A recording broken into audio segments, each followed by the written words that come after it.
of post-draft, bottom of the tiers, on the clock again. Titans, Browns, Giants, Saints. I apologize. The only team here that I think has maybe a shot of surprising people this year is the Giants, because there is at least a bit of a blueprint across NFL history of, if you actually have the best, the number one defensive line in football, that might make your floor 8 wins. You know, and so that plus, you know, I think maybe it could be good to have a desperate coach in Dable, better quarterback play, maybe, but in reality, they're at the bottom of the tiers. Next group, Octobox residents. Wow.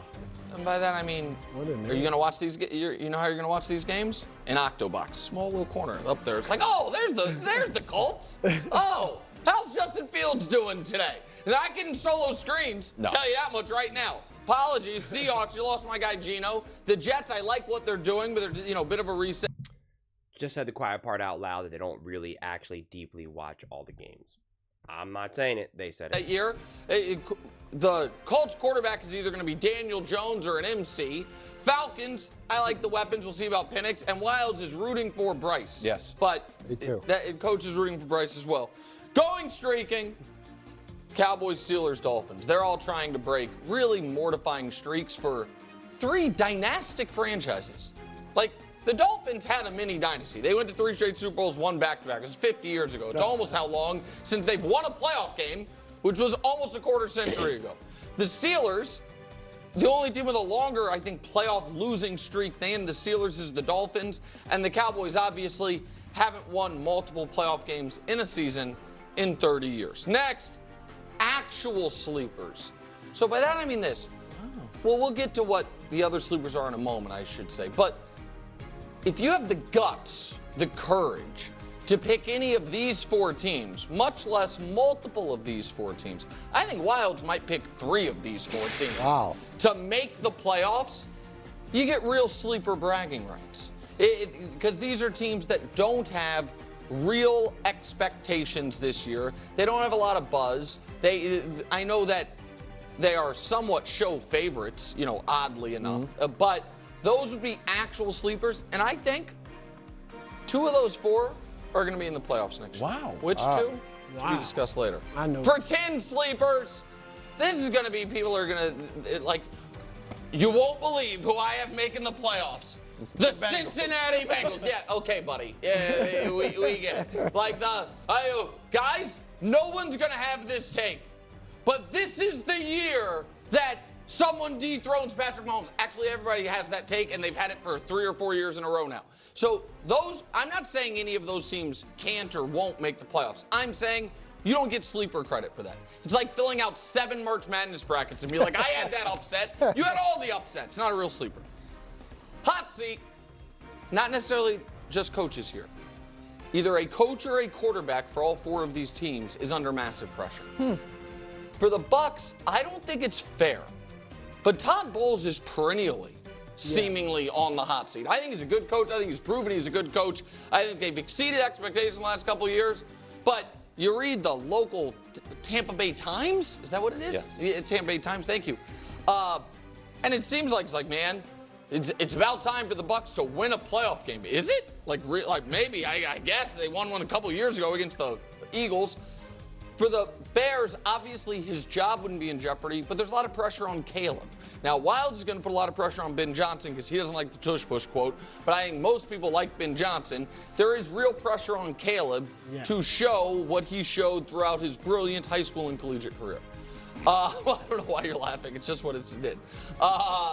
There's, I think, obvious real pressure on Brock Purdy. Once you get paid like the man, you need to play like the man. Can't have back-to-back losing seasons going in the wrong direction.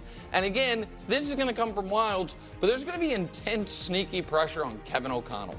Because Wilds is going to be like, 14 wins, 4,000 yards wasn't good enough for you. Let it walk out. Did he let him walk out, or did the GM let him walk out? Well, you've got to throw your body in front of that. I'm just telling you. Hey, we won 14 games last year. And the other thing is this, for a guy in Kevin O'Connell who is consistently talked about, not on the Andy Reid, Sean McVay or as I have to include thanks to Wild's Nick Sirianni level of coaches, but on that next group, he's never won a playoff game. Yeah, and they're bad in the playoffs. Right, right. Daniel They've Jones been, out and they've there been in the bad second playoff tier. losers. They're really bad. Right for regression. So again, this doesn't necessarily mean these teams are going to be bad. You see where they are on the tiers. However, to me, there are some concerning signs. And if you remember, for the Packers and Texans, going into last year, we thought there might be some concerning signs. Now, they ended up finding their way into the playoffs again anyway. I still don't think the Packers have a number one receiver. I think they've got like 3 number 3s and 2 number 2s and not a number 1. The Texans, I have huge concerns about their offensive line. Huge. And I think that was their biggest weakness last year. And Washington, the flip side too is, oh my God, every close game we win can sometimes the next year be like, man, we sure lost a lot of close games, didn't we? And so I just would be a little concerned about elevating any of those teams higher. Kansas City worried about that? Or? When you have 7 straight years of greatness, you're not really that worried about it. When you've proven you're the outlier. So you know a lot about that. Yeah, okay. Next, last dance, question mark. So here's, for the Rams, this is very simple. I think that any year at this point with Stafford could be the last one. And so I think McVay is kind of recommitted to coaching, but I think with Stafford, it could certainly be the last dance. You add an older receiver in Devontae Adams, like you're going for it. Here's what I mean for the Lions. I don't think the Lions can have 3 consecutive years of awesome regular seasons, we can win the Super Bowl, heartbreaking, crushing, stomach punch playoff defeats without at least actually reaching a Super Bowl, and then just run it all back the same way in year 4. Now, again, Dan Campbell is as safe as any coach in the league, and Goff is beloved there. So I don't know exactly what that change would be, but I don't think you can sustain what happened to them last year again this year. Jerry West. Drew, what's Jerry West known for? MVP. No, okay, well that too. But what here's the other thing he's known for. This guy's one of the greatest ever. It's not his fault. He just ran into Russell Celtics again and again and again. Josh Allen, Lamar Jackson. They're both MVPs. They both appear to be on Hall of Fame trajectories. I think Lamar's locked into the Hall of Fame with multiple MVPs, and Josh is damn near locked into the Hall of Fame given his touchdown numbers and winning an MVP, all of it. It's not their fault. They just run into Patrick Mahomes year after year after year. Might be the second and third best teams in football the last half decade. Just no hardware to show for it, no even Super Bowls. 2024 champs, top the tiers, Philadelphia Eagles, champs of the champs. They deserve it, coach. They won the Super Bowl. They won it in resounding fashion. However, it is now the 2025 season. I mean, Wait, and what? last year is just last year. So you know the only thing better than the 2024 champs. I know it's not predictions week. The 2025 champs. You know what's so funny? How much hate I got last season for saying last season doesn't mean anything to me. And all the obsessive Kansas City Chiefs fans and the Mahomes fans were like, can you imagine doubting the Kansas City Chiefs? We haven't lost since December of 2020. We have the longest playoff streak in the history of the universe. And yet now here we are. You just hate Nick Wright so much. You just hate Nick so much. You're just so biased. Oh, so how come the Eagles aren't at the top? Also, if this is like one of the greatest teams in the history of the universe, I guess then Jalen Hurts and the Philadelphia Eagles beating them means something pretty special, no? Also, it's hilarious that you want to say, oh, the Buffalo Bills, Josh Allen, oh, he's just running into Patrick Mahomes. What are you going to do about it? It's just Russ, you know, and Jerry West. But then what did Jalen Hurts prove? Is it because maybe it's team? Because we know that Nick Wright thinks that Josh Allen is better than Jalen Hurts and Lamar Jackson. Right? That's a given. We know that.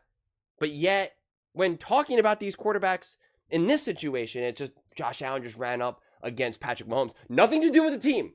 Nothing to do with the team. It's just Josh Allen went up against Patrick Mahomes. What are you going to do? That almost makes sense. Oh, wait, no, it doesn't. No, it doesn't. I mean, like, the insanity here. The insanity. I mean, like, that alone is just absurd, quite frankly. It's just ridiculous. And it is hilarious, right? You're like concerned about the Commanders with their close wins, but right, nothing to do with the Chiefs, and you're just like, nah, it's all good. And it's like, okay, well, like, you want to talk about though then trends? Because you're talking about, oh, this for the last 7 years. Okay, but then what about Mahomes' stats for the last 2 years? It's like, that means nothing for you? Nothing? Okay. When literally the last 2 years, it's clearly been defensively led teams.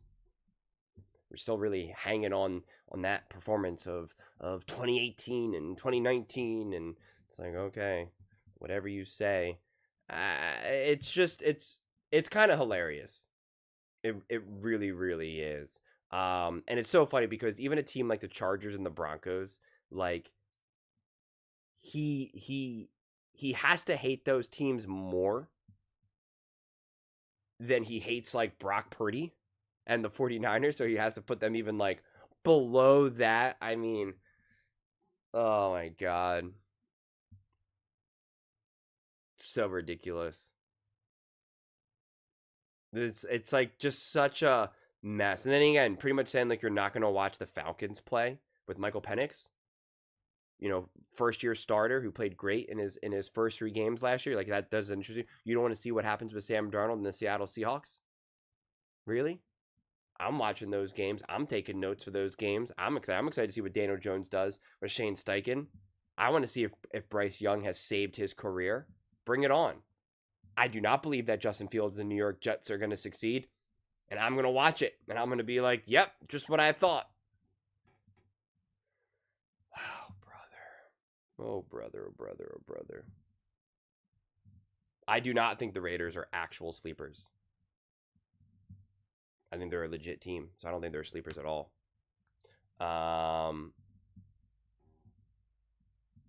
Yeah. I don't know, man. It's this is funny. This is kind of absurd. And I don't understand the last dance for the Lions. Like, if you're saying Goff is safe and Dan Campbell's safe, well then where's the last dance? Like, what would change then if they lose again in the playoffs or don't make a Super Bowl? They're not going to change their quarterback. They're not going to change their head coach. Then what are they going to do? They're just going to be like, all right, we don't need Amon-Ra St. Brown. You know, like, we'll just get rid of him. Like, what do you think they're going to do then, though? It can't be the last dance if you don't have, like, we know with the Rams, like, it makes sense because this does feel like the last dance for Matthew Stafford. At the very least, it feels as though, at least the reports are, that they want to draft a quarterback next draft. Doesn't mean that Stafford won't play, but you could see depending if they draft a young quarterback to kind of sit for the season and kind of have Stafford be a mentor and whatnot. That makes sense. I see no reason why the Commanders are ripe for regression.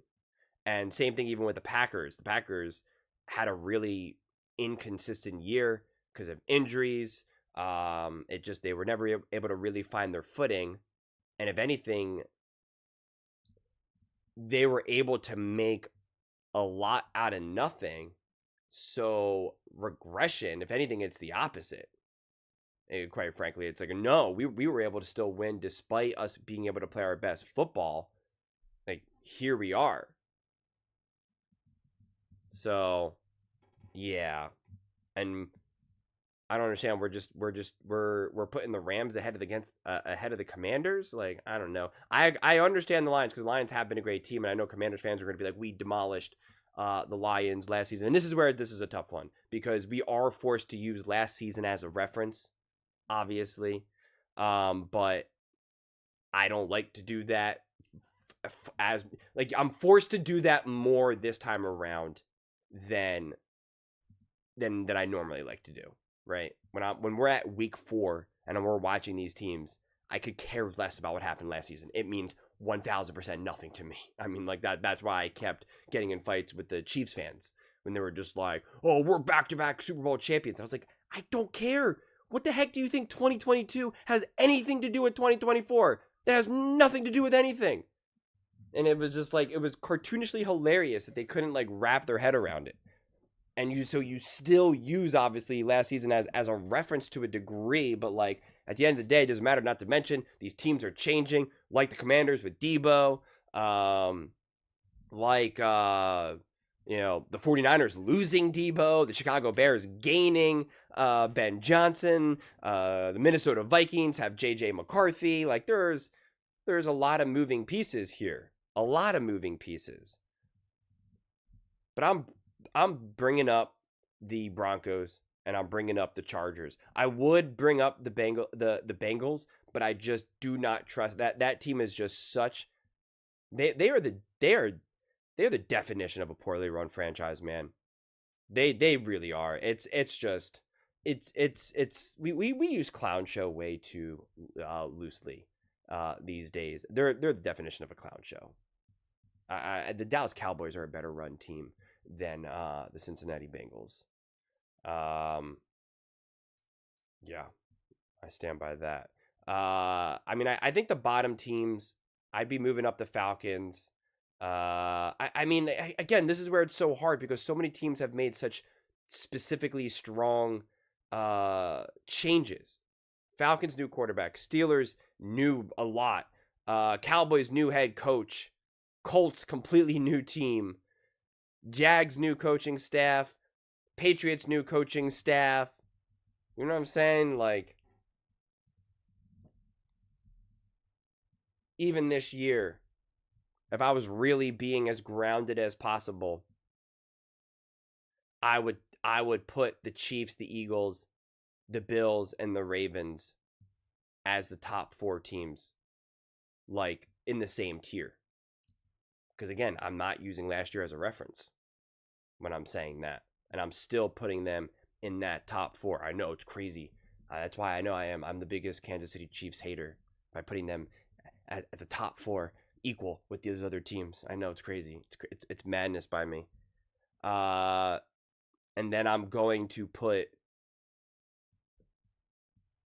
the Commanders. Then I'm going to have another bucket of teams. The Commanders, Rams,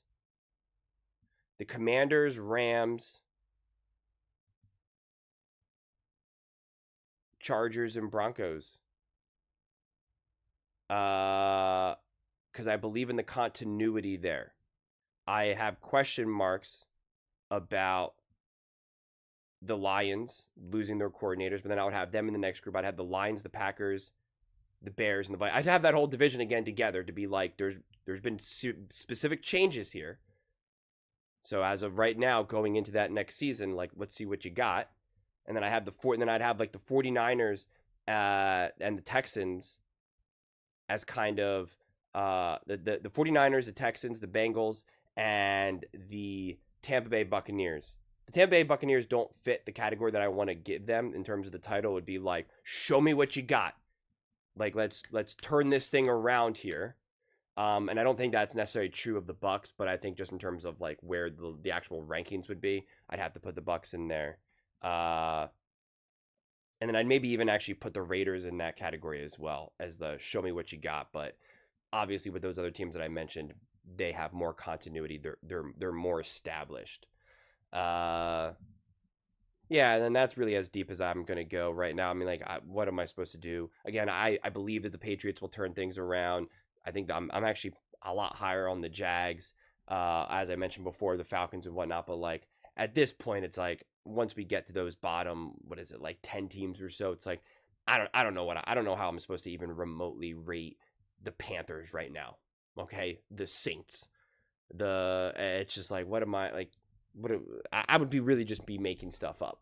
And the other things that I said, I actually more firmly believe in. I may have messed it up a little bit. You guys will get on me in the comments if I misplace a team. This is what's always so hard about this thing, is because it's like I have to do it all in my head and I have to like move it in my head and figure it out.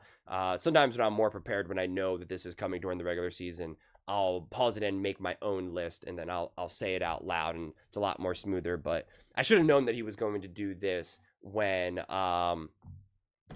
he did the mountain yesterday as well, but it caught me off guard, so I'm trying to get this out as quickly as possible, honestly. But yeah, I just see these teams, man, and I just get excited for actual football, because it's like, as much as I do appreciate Nick and First Things First for putting out this, for having these segments right now, it's just like, it is July, so it's tough. And again, I'm grateful that they're doing it, because it gives us something to talk about, it gives us something to fight about and have fun about. Even Nick putting the Chiefs obviously ahead of the Eagles and saying that they're going to win and any of that other nonsense. But I just see this, I'm just like, especially when Nick started off by saying no one cares about the Octobox residents, and I'm like, I do. Are you kidding me? Like, I'm excited to see that. I want to see what Daniel Jones looks like with Shane Steichen. Like, I'm actually really excited to see what can come of that. I'm excited to see what Sam Darnold does now with the Seattle Seahawks. Like, I'm excited for Penix and Young, and like I said, even Fields. Like, I'm ready for this. Like, bring it on. Let's go. I'm excited to see JJ McCarthy with the Minnesota Vikings. I'm excited to see year 2 Bo Nix. You keep saying Jane Daniels is going to have this sophomore slump. It's like, bring it on. Let's see it. Let's see it. You're telling me that the Kansas City Chiefs are going to be the 2025 champs, and that the Broncos have no chance, and that the Chargers have no chance of winning the division. It's like, let's see it. Let's see it then. Let's see it. Also, the Packers, they drafted a wide receiver. They got their number 1. He's going to ball. Him, Jordan Love, Matt LaFleur. Bring it. Those are just my thoughts. I'd absolutely love to hear yours. What do you guys all think about Nick's tiers? I'll just leave it at that. What do you guys all think? Let me know in the comments below. I read every single comment. It's whether you agree with me or disagree with me. Either way, let's get in some discussions. Let's get in some fights. But ultimately, let's just have some fun. And please do consider subscribing. We are building an amazing community here, and absolutely love to see you part of it. I want to build something that we all genuinely feel connected to. Something that we're really excited to be part of. I think we're well on our way to doing it. And please don't forget to give this video a thumbs up, as it really does help the visibility and the algorithm. Thank you so much. See you next time.